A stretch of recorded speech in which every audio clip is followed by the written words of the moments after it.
Olá, que a doce paz do nosso Senhor e Salvador Jesus Cristo possa estar na sua casa, na sua vida nesse momento.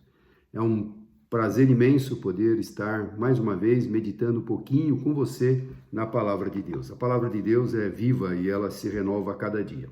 Então nós vamos orar e pedir que o Senhor fale poderosamente, de uma forma individual, com cada um de nós nesse momento. Senhor, muito obrigado por esse privilégio, Senhor, de abrirmos a Tua palavra, meditarmos e que esta palavra alcance algum coração. Senhor, Tu sabes o que cada um necessita, o que cada um precisa. Quero ser somente um instrumento para a glória do Senhor e eu te agradeço em nome de Jesus. Amém. Glória a Deus. Estava aqui meditando e o tema que eu quero compartilhar com você e através de alguns versículos, meditar nesse tema, de perseguidor a perseguido. Quantas vezes a gente, talvez até inconscientemente, persegue alguém, Tem aquele preconceito com alguém, persegue. Uns perseguem por maldade, Sabendo que aquilo é errado, às vezes nem tem consciência que é errado, às vezes o ódio, a índole da pessoa é má, então ela persegue a pessoa. Isso é muito comum, no ambiente onde vivemos, lá no trabalho, eu sei que muita gente é perseguido, muita gente é caluniado, muita gente é difamado. Isso é muito comum no mundo de hoje, Que todo mundo quer crescer, quer atropelar uns aos outros, quer levar vantagens em todas as coisas. Então é muito comum hoje você perseguir alguém. Alguém está sobressaindo na área que você atua, pronto, você já vai, Você que eu digo, a pessoa normalmente, a pessoa que não tem temor a Deus, normalmente ela vai querer bloquear aquele crescimento da pessoa, vai difamar, vai criar circunstâncias e talvez até perseguir essa pessoa. Isso é muito comum. Mas o texto que nós até conhecemos, que nós vamos mencionar aqui, sobre a vida de Paulo, é uma passagem tão preciosa, de perseguidor a perseguido. Paulo, ele perseguia a igreja de Cristo. Ele perseguia a igreja de Cristo não porque ele era mau, não porque ele tinha uma índole perversa, não porque ele desejava fazer injustiça com as pessoas. Não, pelo contrário. Ele era zeloso da lei, Ele era um fariseu, conhecedor da lei, ele era zeloso da lei. Então, aquilo que ele fazia, ele pensava na sua cabeça que estava fazendo bem, não perseguindo pessoas para o mal, mas perseguindo pessoas para erradicar o mal, Ele achava que a igreja cristã, que os mandamentos, os ensinamentos de Cristo eram coisas erradas, que esses discípulos que estão pregando, propagando esse novo evangelho, isso é errado, nós temos que eliminar, nós temos que fazer com que o povo volte a seguir a lei, rigidamente. Então, na cabeça de Paulo era isso, ele era zeloso pela lei, ele tinha sido criado aos pés de Gamaliel, ele sabia muito bem as sagradas escrituras que eles tinham, que era a lei de Moisés, então tudo fora aquilo para ele era abominação. Então a perseguição que Paulo fazia para a igreja não era de maldade, mas era por zelo. Mas existem pessoas, como eu falei, que perseguem mesmo de maldade, E é essas pessoas que eu creio que Deus também tem algo para falar com elas, porque todos nós estamos debaixo das potentes mãos de Deus, ninguém escapa dos seus olhos, e tudo que a gente vai fazer tem uma consequência, tudo que a gente faz, aliás, tem uma consequência. Como fala lá em Gálatas 6:7, você sabe muito bem esta passagem, mas a gente lê ou fala simplesmente da boca para fora, mas medite naquilo que nós vamos lembrar em Gálatas 6:7. Não se deixe enganar, de Deus não se zomba, pois o que o homem semear, isso também colherá. Se você está semeando maldade, se você está semeando perseguição por ira, por rancor, por mágoa, ou mesmo por ódio daquela pessoa, você vai colher isso, Quem semeia vento vai colher tempestade, como a própria palavra fala isso. Então, a palavra ela é tão clara e as pessoas elas acham que podem fazer o que querem, que não haverá consequência. Tudo que a gente faz tem uma consequência. Nós vamos colher na mesma proporção. Isto é a justiça de Deus. Eu não posso colher uma proporção maior ou menor do que aquilo que eu pratico. Não, eu vou colher a proporção que eu semeei. Então é para a gente pensar bem, eu estou sendo mal com alguém propositalmente, como que está sendo o meu comportamento, sendo que nós, os cristãos, temos que ser exemplos, Deus quer que a gente imite O próprio apóstolo Paulo fala, seja meus imitadores como eu sou de Cristo. Olha que responsabilidade que ele trouxe para os seus ombros. Pode me imitar, porque eu imito a Cristo. Mas antes dele ter esta convicção, antes dele mencionar esta palavra, ele era um perseguidor, por zelo, não por ódio, não porque tinha prazer em perseguir, mas porque ele queria fazer com que a lei permanecesse e fosse cumprida. E também a palavra fala, né, nos dias de hoje, que as pessoas fazem o que querem, a gente vê tanta injustiça no mundo, estamos falando do mundo de uma forma geral. Quantos ditadores no mundo que oprimem nações, o povo fica passando fome e se gasta milhões em armamentos bélicos e o povo fica subjugado. Quantos ditadores, nós oramos sempre pelas nações para que Deus tenha misericórdia, aqueles 50 países em destaque que perseguem o evangelho e que existem cristãos ali que estão padecendo, temos que orar por eles. E a Bíblia fala que Deus, ele vê todas as coisas. É uma coisa que conforta a gente e fala, puxa, será que Deus não está vendo? A gente às vezes questiona, puxa, olha quanta injustiça naquele país, olha que maldade foi feito. Será que Deus não está vendo? Deus vê todas as coisas, né? Tem um tempo certo para todas as coisas. E aqui fala em Lucas 12, 2 e 3, ele fala, nada é escondido, não há nada escondido que não venha a ser descoberto, ou oculto, que não venha a ser conhecido. O que vocês disserem nas trevas será ouvido à luz do dia, e o que vocês sussurrarem aos ouvidos dentro da casa será proclamado nos telhados. Ou seja, até dentro da casa, vocês ficam sussurrando lá com alguém, ou contando um segredo perante Deus. Aliás, você não precisa nem falar, só de fato de pensar, Deus já sabe. Então dá para esconder alguma coisa? As pessoas que praticam a maldade, né, por prazer de ser mal, eles querem mostrar que eles mandam, que eles dominam, que eles têm o poder nas mãos. Perante Deus não é nada, somos todos criaturas de Deus. E aquele que reconheceu Jesus como Senhor e Salvador, né, porque a graça do Senhor te alcançou, você passou a ser filho de Deus, olha que privilégio. Então, nada é escondido, nada oculto que não seja um dia revelado. Isso me traz muito consolo. Porque a gente, no mundo que nós estamos, tantas injustiças, tantas mentiras, tantas narrativas criadas, parece que não vai ter consequência. Vai ter consequência, porque a Bíblia deixa claro. E Deus tem o controle de tudo. A gente costuma falar, Deus tem o controle como um chavão, mas não é um chavão. É uma palavra preciosa. Controle é sair das suas mãos e estar nas mãos de alguém. Por exemplo, você pega um ônibus. Aquele ônibus está sob o controle do motorista. Você não tem poder para chegar lá, motorista, cuidado, desvira aquele buraco, cuidado, breca o ônibus antes que bate no carro. Não, não. Quem está no controle é o motorista. Ele está lá capacitado, porque ele foi preparado para conduzir, né, aqueles passageiros que estão na dependência dele. Um avião. Você está lá no avião. E aí você fala, nossa, olha que nuvem preta pela frente. Piloto, desvia daquela nuvem preta. Não, ele tem todos os equipamentos ali para mostrar. Talvez ele tenha que desviar, talvez ele tenha que atravessar. Você está debaixo do controle dele. Agora, quanto mais Deus. Deus é o soberano, o criador de tudo e de todos. Ele não perdeu o controle. Muitas vezes a gente fica irai-vos, mas não pequeis. Irado no sentido, fica indignado, né? Puxa, olha que maldade, olha que coisa que está acontecendo. Por que Deus não pune?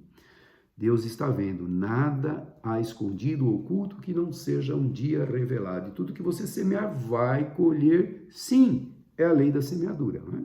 Então agora nós vamos ver Paulo, de perseguidor a perseguido. Lembram-se que ele fazia isso por zelo, né? Não porque ele tinha uma índole má, mas ele achava que aquilo que ele estava fazendo era o melhor. Tinha que ser feito, alguém tinha que tomar uma providência de barrar o cristianismo, de barrar esse ensinamento falso na cabeça dele, até que um dia, que nós vamos ler agora, lembrar da conversão dele, ele teve um encontro com Jesus. É a mesma coisa a gente. Às vezes a gente tem um preconceito, né, de um cristão ou de uma certa denominação, até conhecer. Quando a gente conhece na profundidade, a gente vê quanta bênção a gente recebe quando faz parte do corpo de Cristo. Não estou falando aqui de denominação, estou falando do corpo de Cristo lavado, remido pelo precioso sangue. Então, Paulo, ele vai ter esta experiência, e aí a gente vai ver o quanto é importante, né? Nos colocarmos por um instante na condição que Paulo estava, com toda a certeza que aquilo que ele estava fazendo era correto. Então eu vou, pegar aqueles cristãos de Damasco e vou levá-los presos para Jerusalém. Na cabeça dele, eu tenho um projeto, eu tenho um propósito, eu vou cumprir, eu vou fazer. E muitas vezes a gente acha, eu vou fazer. Nós só podemos fazer aquilo que Deus permite, permite que a gente faça. Então vamos ler aqui comigo, se você puder abrir, eu estou lendo na versão NVI, Atos dos Apóstolos, capítulo 9. Nós vamos ler alguns trechos aqui, é a conversão de Paulo, mas o que eu quero enfatizar, de perseguidor a perseguido. Então vamos ler. Fala aqui a conversão de Paulo, versículo 1 do capítulo 9. Enquanto isso, Saulo ainda respirava ameaças de morte contra os discípulos do Senhor. Dirigindo-se ao sumo sacerdote, pediu-lhes carta para as sinagogas de Damasco, de maneira que, caso encontrasse ali homens ou mulheres que pertencessem ao caminho, ou seja, o caminho que Jesus tinha ensinado, pudessem ser levados presos para Jerusalém. Em sua viagem, quando se aproximava de Damasco, de repente, brilhou ao seu redor uma luz vinda do céu. Ele caiu por terra e ouviu uma voz que lhe dizia: Saulo, Saulo, por que você me persegue?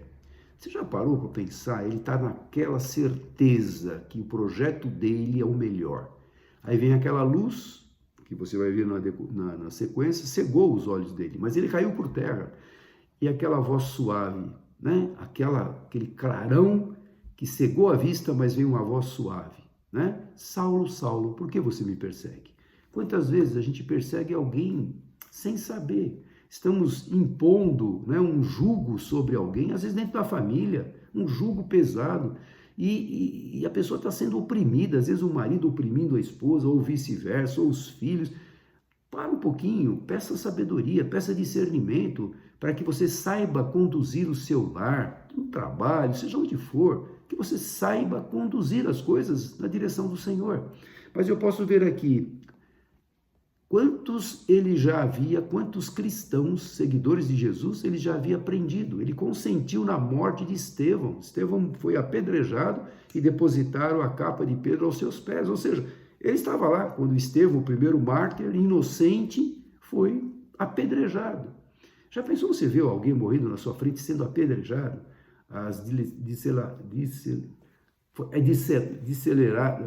Fugiu a palavra, desculpe. Quando as pedras batem, começam a arrebentar, o rosto, o corpo. Você pode imaginar, você está permitindo aquilo, mas ele permitia porque ele achava, estou eliminando mais um que está propagando uma mentira, dissipando uma mentira. Então aí aquela voz veio: Saulo, Saulo, por que você me persegue? Quando um servo de Deus é perseguido, você está sendo perseguido o Senhor Jesus. Quando nós olhamos para esses países onde a palavra tem sido perseguida, aqueles servos que estão encarcerados, aqueles missionários que estão encarcerados, aqueles líderes que mandaram eles para a cadeia, estão perseguindo o Senhor Jesus. Vai ter consequência? Vai. Nós começamos a nossa conversa de hoje, tudo que o homem semear, isso ele vai colher, não é nada oculto ou encoberto que não vai ser revelado. Claro que vai. Vai ter consequência? Vai. Então aqui, aquela voz suave, eu posso entender aqui, Saulo, Saulo, por que você me persegue? Saulo perguntou: quem és tu, Senhor? Na mesma hora, ele se entendeu que era algo sobrenatural. Não era qualquer um que estava falando, era algo sobrenatural. E ele, Jesus, respondeu: eu sou Jesus a quem você persegue.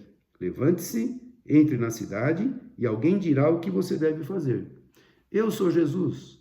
Você está perseguindo uns pequeninos meus, você está me perseguindo. Eu sou Jesus a quem você me persegue. Eu posso imaginar na cabeça de Paulo o que passou na mente dele. Os homens que viajavam com Saulo pararam emudecidos, ouviram a voz, mas não viram ninguém. Saulo levantou-se do chão e, abrindo os olhos, não conseguia ver nada. E os homens o levantaram pela mão até Damasco. Por 3 dias ele esteve cego. Não comeu nem bebeu. Em Damasco havia um discípulo chamado Ananias.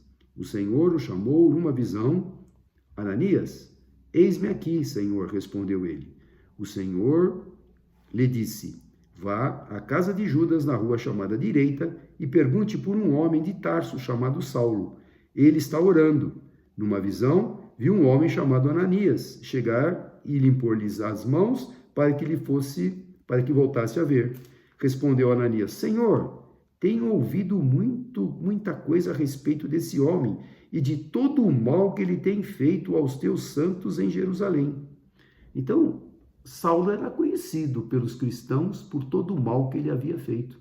E Ananias, que era um servo do Senhor, teve uma visão. Deus falou com ele: Ananias, levanta-te, vai até a rua direita e ore pelo homem que está orando e que vai ter uma visão que você vai chegar lá, que é Saulo. Quando ele falou Saulo, Deus falando nessa visão para Ananias, ele questionou Jesus, ele questionou: Senhor, esse homem tem sido um carrasco, esse homem tem perseguido os cristãos, esse homem tem uma fama terrível. As pessoas têm medo, né, que ele apareça na cidade ou que ele apareça na sinagoga e arranquem dali cristãos. E aí, continuando o relato, né, esse homem, temos ouvido muita coisa a respeito desse homem e de todo o mal que ele tem feito aos seus santos em Jerusalém. Ele chegou aqui com autorização dos chefes dos sacerdotes para prender todos os que invocam o teu nome. Já tinha chegado a notícia antes de que Paulo começasse a exercer o seu projeto, a sua finalidade de prender os cristãos. Ele já recebeu as cartas, as autorizações, olha o que ele fala aqui, ele chegou aqui com autorização dos chefes dos sacerdotes para prender todos os que invocam o teu nome. Já sabemos disso. Então havia aquele medo, aquele temor desta pessoa, deste perseguidor, deste homem que é um carrasco, esse homem que quer nos subjugar, que quer nos matar, porque se ele consentiu a morte de Estevão, talvez eles seriam sentenciados à morte também. Mas o Senhor, versículo 15 do capítulo 9, mas o Senhor disse a Ananias: vá, este homem é o meu instrumento escolhido para levar o meu nome perante os gentios e os seus reis e perante o povo de Israel. Olha que coisa linda! No meio de um caráter, talvez, né, uma pessoa desqualificada, uma pessoa que estava exercendo ali uma atividade de perseguição, e quantas angústias, quantas viúvas se faziam naquela época, né, porque famílias às vezes eram destroçadas, porque o pai da família morria, e a família ficava desamparada, e até Paulo escreve algumas lá na frente, alguns momentos, para amparar as viúvas, e a gente vê agora que Deus fala para Ananias: este homem tem muito valor para mim. Olha que ele fala: este homem é meu instrumento escolhido para levar o meu nome perante os gentios, não só os judeus, perante os gentios, ou seja, todo o povo que não é judeu. Nós somos gentios, nós somos um povo que não somos judeus. Então, o evangelho começou a ser pregado para os gentios, e Deus usou quem? Um perseguidor, que agora, daqui para frente, pela postura que ele tomou, ele vai ser perseguido, ele vai sentir na pele o que ele fazia. Mas Deus não fez isso para ele aprender a lição. Não, Deus fez isso porque ele era capacitado, ela era uma pessoa que pensava estar fazendo bem, mas agora Deus mostrou: você está errado. O seu conceito de evangelho está errado. Então você vai aprender o que é ter intimidade comigo para levar outras pessoas a ter esta intimidade. Esse é o nosso papel de ser esse instrumento. Temos que levar as pessoas a conhecer o verdadeiro evangelho, que é a palavra de Deus, que é a Bíblia, que é um livro precioso, que é completo, que tem tudo o que nós precisamos. Todas as orientações já estão nesse livro. Temos que lê-lo, temos que incentivar as pessoas a lerem. As pessoas estão perdidas, estão desesperadas neste mundo caótico, né? Sem esperança, angustiadas, depressivas. Precisa ler a palavra. Como é que eu substituo um pensamento ruim por outro pensamento bom? E qual é o outro pensamento bom? É a palavra de Deus. Leia, guarda, retenha no coração. Então aquele pensamento ruim vai deixar para lá. Mas se eu não colocar um pensamento bom, eu vou ficar ruminando aquele pensamento ruim. E esse pensamento ruim tem destruído muitas pessoas depressivas, muitas pessoas desesperançadas, porque só ficam pensando naquilo. O foco dela é aquilo, né? Eu não valho nada, eu sou um Zé Ninguém. Não, nós temos valor perante o Senhor. Deus quer usar você e a mim como instrumentos. Falou para Ananias, né? Esse homem foi escolhido para levar o meu evangelho. Ele é o meu instrumento para pregar aos gentios, reis e tantas outras coisas. Reis, quem é que pode pregar para reis? Quem tem conhecimento, quem tem cultura, quem tem capacidade para falar no mesmo nível. E Paulo tinha. Então veja, nós temos os apóstolos, os 12 apóstolos, um traiu Jesus, que era Judas, depois foi substituído, mas agora nós temos um outro apóstolo chamado diretamente por Jesus, ele não chamou aqueles 12 em vida, agora Jesus já morreu, ressuscitou, e chamou em visão o apóstolo Paulo, né? Paulo que se tornou apóstolo. E ele vai ser tremendamente útil, porque ele é um instrumento útil nas mãos do Senhor. Então veja que coisa interessante. A gente acha que, aqueles 12 discípulos Deus chamou para pregar aos judeus. Eles foram pregar em Jerusalém. Deus precisou mandar a perseguição para que o evangelho saísse de Jerusalém, a toda a Judéia, Samaria e até os confins da terra. Então, os confins da terra, uma grande parte vai depender desse alcance do apóstolo Paulo, chamado por Jesus, porque ele me é útil e ele é capacitado. Aqueles apóstolos iniciais chamados por Jesus no ministério terreno, eles eram simples, exceto um ou outro lá que tinha um pouquinho mais de cultura, como Mateus, mas a maioria deles eram pessoas simples. Mas agora quem é que vai falar embora com a autoridade e sabedoria que o Espírito Santo lhes deu, eles tinham autoridade para falar. A sua pregação convencia, porque eles também eram instrumento de Deus para alcançar corações. Mas agora, para alcançar os gentios, precisava alguém que falasse outra língua. Paulo falava grego, Paulo tinha essa facilidade de se relacionar com outros povos. Uma pessoa culta, foi preparada, que achava que estava fazendo bem. E agora ele vai ser perseguido, ele vai ver o quanto é bom. Olha o que Jesus fala. Mostrarei a ele, no versículo 16, mostrarei a ele quanto deve sofrer pelo meu nome. Ele vai ver, tem a lei do retorno, Você semeou, agora você vai colher também. Eu vou estar com você, mas você vai ver o quanto aqueles que você perseguia, sofriam. Então, olha lá, mostrarei a ele quanto deve sofrer pelo meu nome. É Deus falando com Ananias, para que Ananias fosse à rua direita, orasse por este Saulo, que tanto era conhecido por perseguidor.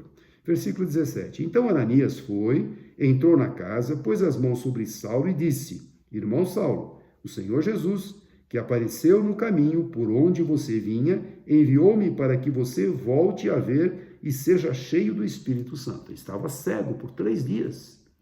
Já pensou que você está cego por 3 dias? O que passou na cabeça desse homem esses 3 dias? Puxa, eu estava com um projeto, eu estava com cartas na mão para implementar o meu projeto lá em Damasco, trazer aqueles cristãos presos a Jerusalém. Agora, esse homem que eu achava que era falso, que eu achava que era uma doutrina totalmente herética, esse homem me apareceu em visão. Eu vi a claridade do seu rosto e agora eu estou cego, não consigo ver. Estou orando porque ele não comeu nem bebeu. Você pode imaginar esses 3 dias que Saulo passou nesta condição, não tinha ânimo para comer nem beber. Ele estava orando, e na oração Deus revelou que alguém viria. Em resposta à sua oração, colocaria as mãos sobre você, você recuperaria a visão, E você se tornaria alguém útil, instrumento nas mãos de Deus. Foi tudo o que aconteceu, Que passagem linda esta que nós estamos relembrando, Versículo 18. Imediatamente, algo como escamas caiu dos olhos de Saulo, e ele passou a ver novamente. Levantando-se, foi batizado e depois de comer, recuperou as forças. Aí que ele comeu. Aí acho que veio, a bênção de Deus. Ele estava na mente dele aquela visão, aquilo que Deus falou, que Jesus falou com ele, e agora sim, aquilo que ele estava tendo visão, cego, tendo visão que alguém viria orar por ele, aconteceu. Mais uma confirmação que esse Jesus que lhe chamou, Saulo, Saulo, por que me persegues, cumpriu, a palavra, deu uma visão que ele seria curado. Por um tempo ele precisou cair em si para ver que daqui para frente a vida dele tinha que mudar totalmente, da água para o vinho. Todo o projeto dele cai por terra. E agora sim, ele vai ter que seguir aquilo que Deus quer, porque ele vai ser um instrumento. Quando nós somos um instrumento, o instrumento, essa caneta é um instrumento. Ela não pode fazer nada se eu não a utilizá-la. Não é assim? ela é muito bonita, olha, você pode olhar para a caneta, escreve aí para mim, escreve aí que eu estou ditando, ela não vai fazer nada. Mas se você pegar a caneta, que é um instrumento de tinta que vai ser colocado no papel, e utilizar, pronto, você vai ter a tua carta redigida. Você está redigindo, mas o instrumento é a caneta. Então, irmãos, é isso que Deus queria mostrar para Paulo daqui para frente. Você é meu instrumento, obedeça o que eu vou te mandar fazer. E Paulo cumpriu à risca isso. Quanto sofrimento ele padeceu. Perseguidor a perseguido. Perseguia as pessoas não por maldade, mas porque ele era zeloso. E agora ele vai ser perseguido porque as pessoas querem eliminá-lo. Os próprios judeus, aqueles mesmos que tinham mandado cartas para que ele pudesse prender os cristãos, eles próprios vão querer prender Paulo, porque esse cara desvirtuou, esse cara mudou de casaco, esse cara agora virou oposição, não é? Ele estava ao nosso lado, agora virou oposição, então vamos eliminá-lo. Então veja, quanto Deus fez com que ele soubesse que ele iria padecer. E aqui mais um pouquinho desta história, para a gente concluir, lá no mesmo capítulo de Atos 9, a partir do 19, ele fala, né? E depois de comer, recuperou as forças. Saulo passou vários dias com os discípulos em Damasco. Logo, começou a pregar nas sinagogas que Jesus é o Filho de Deus. Olha a mudança, hein? Pregava quem seguia Jesus, agora começou a pregar nas sinagogas, onde ele tinha cartas para entrar e tirar os cristãos judeus de lá. Agora ele está pregando nas sinagogas que Jesus é o Filho de Deus. Aquele que esses dias atrás, esses anos atrás, havia morrido e crucificado, de fato ele é o Filho de Deus. Ele ressuscitou e ele teve essa experiência, teve essa revelação diretamente do Senhor Jesus. Como os outros 12 apóstolos, que ouviram do próprio Jesus em vida no ministério terreno dele. Então não foi nada diferente, ele tinha as credenciais de um apóstolo, sim, como os outros foram também. Todos os que ouviam, ficavam perplexos e perguntavam. Todos os que ouviam a mensagem, a nova mensagem que ele estava pregando agora, que Jesus era o Filho de Deus, ouviam e ficavam perplexos e perguntavam, não é ele o homem que procurava destruir em Jerusalém aqueles que invocavam este nome? E não veio para cá justamente para levá-los presos aos chefes dos sacerdotes? Todavia, Saulo se fortalecia cada vez mais e confundia os judeus que viviam em Damasco, demonstrando que Jesus era o Cristo. Claro que confundia. O homem que tinha um objetivo, tinha um propósito, mudou, claro que todo mundo ficava surpreso. Mas agora estavam ouvindo a verdade. Este é meu instrumento, esse instrumento está sendo útil nas mãos de Deus. Versículo 23. Decorridos muitos dias, os judeus decidiram, de comum acordo, judeus, que não acreditaram que Jesus veio para os judeus. Os judeus, os seus, não o receberam, mas a todas as outras nações, todos os outros povos, todas as outras pessoas que receberam Jesus como Senhor e Salvador, o Senhor Jesus deu-lhes o poder de serem chamados filhos de Deus. Então, decorridos muitos dias, os judeus, ainda aqueles que haviam crendo que a missão de Paulo era correta, decidiram de comum acordo matá-lo. Já que ele virou de casaca, vamos matá-lo, vamos eliminá-lo. Mas Saulo, ficando sabendo do plano deles, dia e noite, eles vigiavam as portas da cidade a fim de matá-lo. Olha, Paulo está aí dentro, de alguma forma ele vai sair. Quando ele sair, nós vamos matá-lo. Ficaram vigiando dia e noite. Isto chegou aos ouvidos de Saulo, né? Claro, ele tomou uma atitude, mudou radicalmente a sua postura, o seu pensamento, o seu objetivo. Então ele tem que tomar cuidado. Nós temos que vigiar também, porque o inimigo ele anda ao nosso derredor, né, tentando nos matar, tentando nos tragar como leão. Então nós temos que ser sábios. Saulo aqui foi chamado por Deus, mas ele tinha que ser sábio, ele tinha que vigiar. Se eu sair por aquela porta, a porta da cidade, eles vão me matar. E não vou poder cumprir aquele chamado que eu tive diretamente de Jesus. Mas os seus discípulos, ele já havia feito, ele ficou muitos dias ali, muitas vezes ele pregou, muitos seguidores ele já conquistou naquela cidade. Então, os seus discípulos o levaram de noite e o fizeram descer num cesto através de uma abertura na muralha. Então, ele não saiu pela porta que estava sendo vigiado, saiu pela muralha. Sabedoria que Deus deu, estratégia que Deus nos dá para fugirmos de situações. Não chega lá, eu vou enfrentar. Não, Deus te dá sabedoria. E muitas vezes a sabedoria é fugir, fuja da aparência do mal. Muitas vezes fuja da tentação, fuja desse caminho errado. Deus nos mostra. Saulo, mas ele não estava revestido agora, foi curado, foi batizado, recebeu o Espírito Santo, agora ele não podia sair, falar e tudo sair da frente. Não, ele era um homem, um instrumento nas mãos de Deus, e Deus deu sabedoria. Desceu então pela muralha. Versículo 26. Quando chegou a Jerusalém, tentou reunir-se os discípulos, mas todos estavam com medo dele, não acreditando que fosse realmente um discípulo. Sabe, a gente fica às vezes surpreso, né? Pessoas que se dizem convertidas, mas não são de fato. Não vivem o que falam. Quantos testemunhos a gente tem? Pessoas que disseram que foram convertidos na cadeia, quando saem, não tem conversão nenhuma, né? E às vezes tem aquelas pessoas que tiveram um encontro real com Deus lá na cadeia. Deus restaura um assassino, Deus restaura, Deus muda, só Deus pode fazer isso. Mas aqui as pessoas, olha, aquela fama correu na frente de Saulo, onde ele ia, a fama dele, a fama anterior que ele tinha, ia na frente. Então os discípulos estavam lá em Jerusalém e falaram, peraí, esse cara, será que ele mudou mesmo? Será que o que ele está falando não é uma artimanha para nos ajuntar e depois nos prender? Claro, é natural eles terem a precaução. Então Barnabé o levou aos apóstolos e lhes contou como, no caminho, Saulo vira o Senhor e que lhe falara, e como em Damasco ele havia pregado corajosamente em nome de Jesus. Assim, Saulo ficou com eles e andava com liberdade em Jerusalém, pregando corajosamente em nome do Senhor. Falava e discutia com todos os judeus e falava de fala grega. Olha, a sabedoria dele, tinha condições para alcançar os gregos de fala grega, mas estes tentavam matá-lo. Sabendo disso, os irmãos o levaram para Cesareia e ouviram e enviaram para Tarso.